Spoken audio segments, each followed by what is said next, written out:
Hamlet finalmente entende a realidade da morte, ele resolve enfrentar o desafio. Só que, claro, enfrentar o desafio tem implicações trágicas, porque as pessoas vão se matar no reino. No caso de Hamlet, a desestabilização do reino pelo choque de forças, das forças corrompidas com a força agora do Hamlet, né? Termina com a invasão estrangeira, que é o Fortinbras. O cara chega lá e pacifica a situação. Ou seja, o que acontece em Hamlet? É uma tragédia porque o reino da Dinamarca, na sua decadência, não abre espaço para seus próprios heróis. Seus heróis morrem de maneira trágica.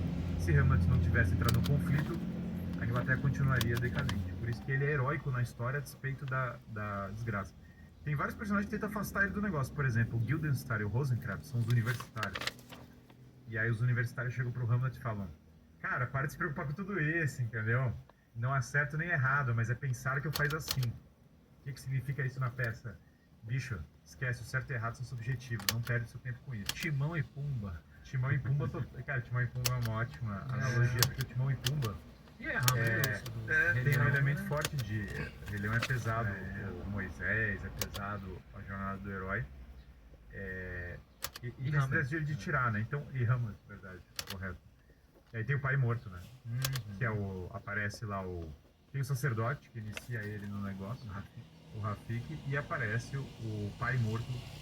Que é essa imagem da revelação, né? Por exemplo, na história do Moisés, Deus fala com ele, Deus guia ele. Você tem um pai, não consegue. Um mentor, às vezes, é até o pai espiritual, assim, não é... Eu acho que o pessoal não pegou a referência. Não consegue, né? Esse é o arco-íro. Coitado, não sabe. Em resumo, Ninguém sabe. Professor dando aula. Não sabe. Que isso? Nunca viu o Reino do Moisés? Do Silvio Santos? Não consegue, nunca vi. Não, temos a raquete do temos que Buda, educar o professor. Você tem que assistir. Eu preciso ver. A raquete do Buda. Mas foi mal, a quinta série atrapalhou a... O cara no raciocínio super... O cara lá em Hamlet. Baca no fundo da sala. Perdão. É o fundão da classe mesmo.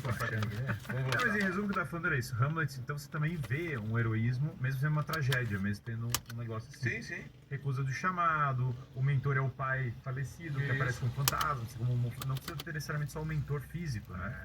O Deus é o mentor do Moisés. Isso. Sobe no morro e Deus é o mentor dele. Não precisa... A jornada do herói de Moisés ali é tudo perfeitinho também. Você vê certinho os personagens, chamado, vários, mundo comum. Cara, posso só ficar aqui no palácio, entendeu? Eu não vou chegar a esse negócio. E depois que atravessou o mar, cara, acabou, né? O limiar ali é bem literal. Falar, cara, voltar não dá. Caminho de volta. Vamos lá. Próxima etapa. Vai lá, Júlio. Você venceu ali o seu dragão, o seu inimigo, e tá na hora de voltar. O Joseph Campbell vai colocar como esse não sendo o final absoluto. Porque nas mitologias antigas, não acontece, raramente acontece de ter um final feliz, maravilhoso, todo mundo terminou alegre, maravilha. Não. Depois que tem uma vitória, ainda vai ter mais uma derrota ali no final, onde você vai precisar da ajuda dos seus amigos, ou uma ajuda divina, alguma coisa que ainda vai fazer um resgate final.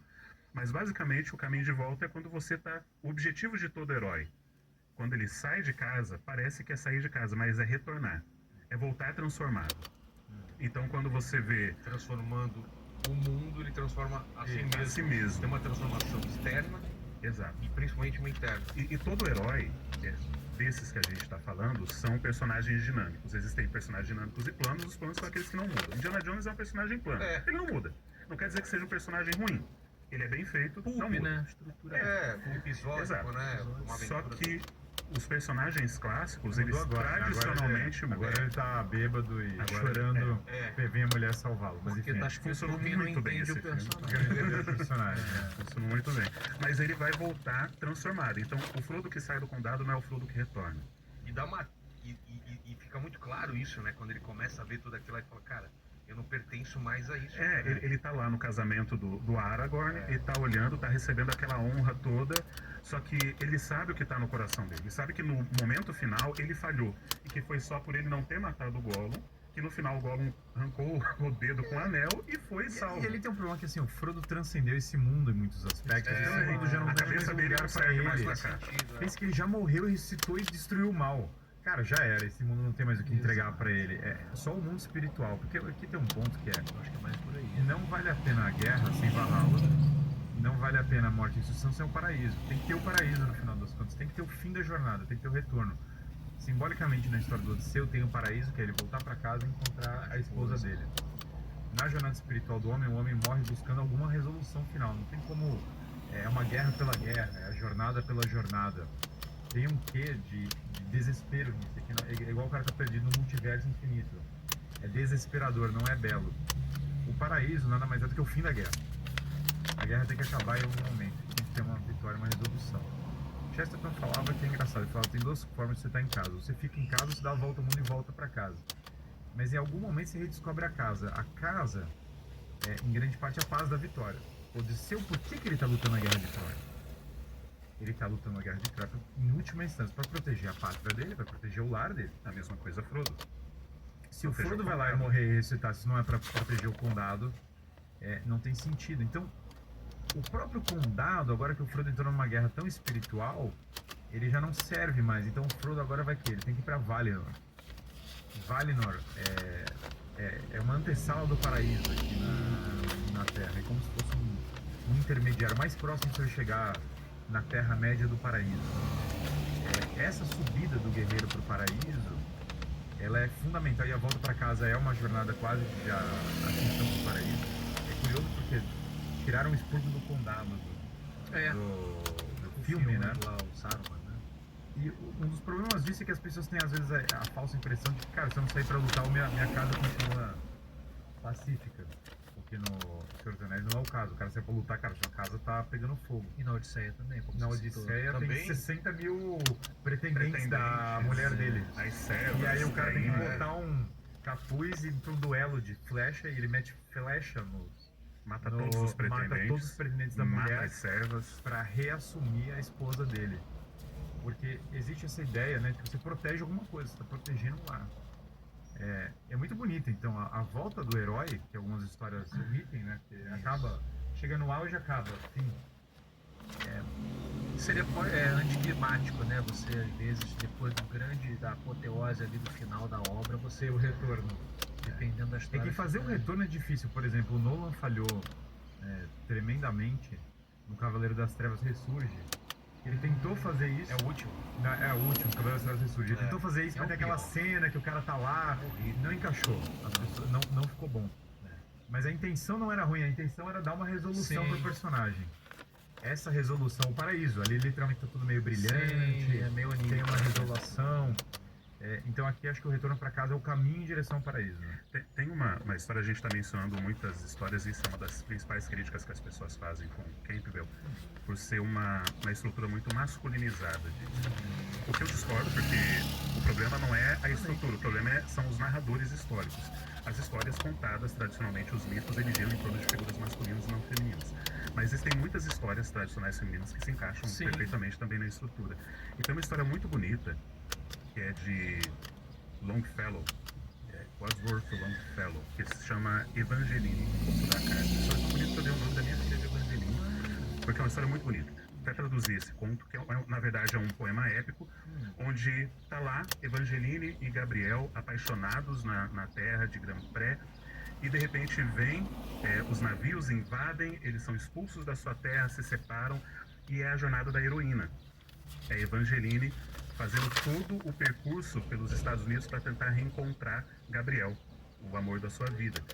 E é muito legal porque quando ela vai encontrá-lo, spoiler de uma história que foi escrita há 150 anos atrás. tranquilo. Então, A gente tá falou de tranquilo. Gilgamesh, pô. Porra. Quando ela vai encontrar, ela passa por todas É as... uma história de 6 milhões de anos. Pronto, acabou. Falar que o Romeu e Julieta morrem no final. Nossa, que Cara, triste. você teve 3 mil anos pra ler o Gilgamesh.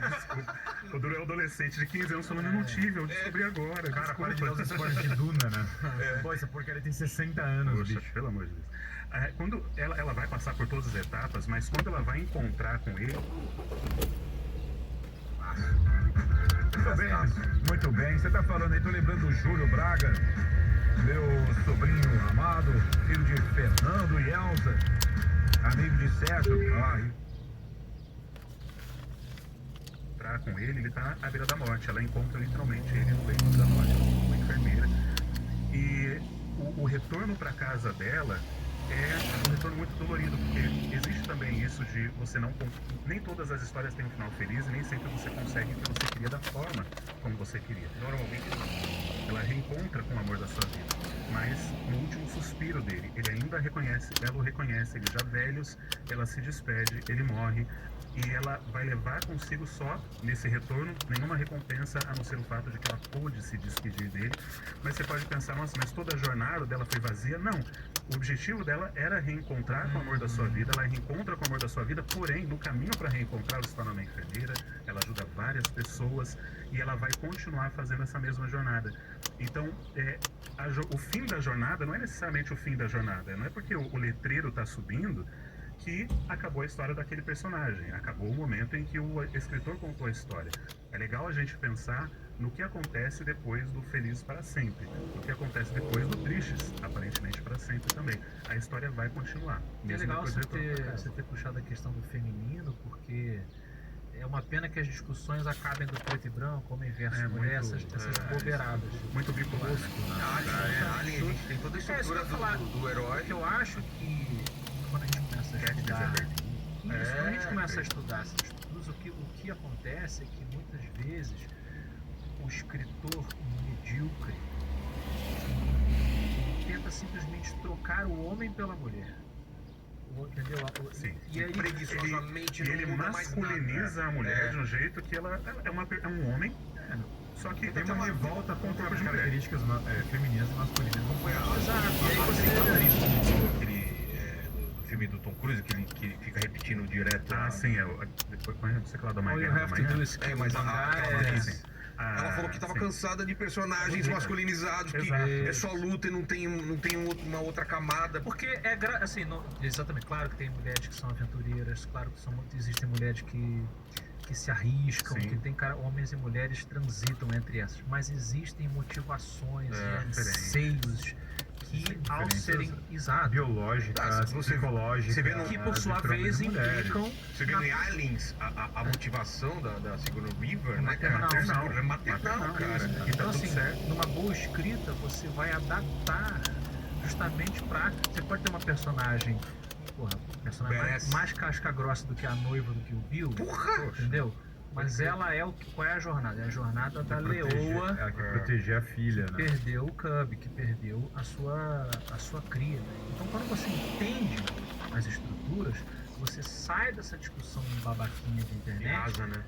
e rasa e começa a entender que é ao entender as diferenças e as profundidades e os graus, né, de sensibilidade do feminino e do masculino que você consegue criar grandes histórias. Fazer uma heroína com características estereotipadas masculinas é uma forma muito pobre de você criar uma personagem. Exato. Primeiro, se você é homem criando uma personagem feminina, você tem que ter um pouquinho mais de sensibilidade para entender isso. E as mulheres normalmente conseguem. Eu vejo grandes personagens femininas, normalmente criados por mulheres, mas também conseguem ser criados por homens, quando eles têm essa sensibilidade de perceber. Não é só fazer uma mulher, um herói homem, e daí mudar o sexo para mulher. Exato. Não, coloca ali o que realmente está no coração da mulher, o que ela deseja, a busca, a jornada da mulher. O homem, ele tem muito essa coisa da honra, tem muito essa coisa da proteção, da violência, da vingança. Não necessariamente a mulher. O caminho que a mulher vai traçar é outro, e às vezes muito mais bonito. O Jordan Peterson, ele coloca a diferença entre homem e mulher, arquetipicamente, a mulher como sendo o caos, o homem como sendo a ordem. E o caos aqui não vou entender no sentido de que a mulher é horrível e causa Levaram para destruição. um caminho absolutamente estúpido, ele falou, pelo contrário. Não tem nada a ver. Assim como a ordem pode virar tirania, Exato. o caos é a criatividade, É totalmente tão diferente. Então você precisa desperdiçado, às vezes, entender essa- arquetipicamente quais são as características da mulher e o que existe no coração da mulher, o anseio maior da mulher, para você poder conduzir uma história que faça sentido para o público Na verdade, feminino. nessas pautas eles tiraram maternidade, Feminilidade. tiraram tudo que é feminilidade, tiraram qualquer coisa. A mulher não pode se apaixonar. Quando vai pro extremo, né, do wokeismo, a mulher não pode se apaixonar. Não pode ter o príncipe como se encantado. fosse pode ter frágil, o pai, né? Como se ela as não pessoas, pode. não E pode aí ter você tem a pai. mulher que nunca reclama, nunca sofre pra resolver nada, não é apaixonada, Não tem dúvida, pai, não não tem tem dúvida. mentor, não tem dúvida. Não, e é louco quantas histórias de herói masculino que o único objetivo dele é ficar com a mulher. Odisseu, né? Ulisses. Odisseia, eu quero minha Eu tenho uma mulher. teoria. Então por que não pode ter a história da mulher que eu quero ficar com o No homem? final é por causa de uma mulher.